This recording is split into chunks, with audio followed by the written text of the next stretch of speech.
2028లో ఈ తెలంగాణ రాష్ట్రానికి బీసీ ముఖ్యమంత్రి అయ్యి తీరుతాడు. అది 100% సత్యం.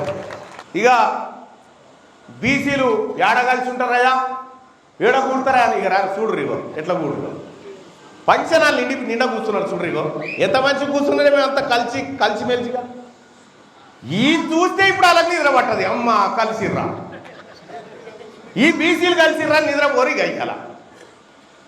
ఇగో వీళ్ళని కలుపొద్దు మళ్ళన్నా, నువ్వు నీకేం కావాలో చెప్పని అడుగుతురు నాకు. వీళ్ళని కలుపుడు బంద్ చేసి నీకేం కావాలో చెప్పంటే మాకు ఆ కుర్చీ కావన్నాయా అని చెప్పిన. బుడ్డ దానికే కొనేస్తారట మనల్ని, బుడ్డ దానికే. బీసీలే ఉందా 500 రూపాయలు వారేస్తే అమ్ముడు పోతారు అంటుండు. మీకు దమ్ము ఉంటే ఓ 50,000 కోట్లు పెట్టి మళ్ళా నన్ను కొని చూద్దాం. మళ్ళా నా కాలి కొట్టి కూడా కాదు.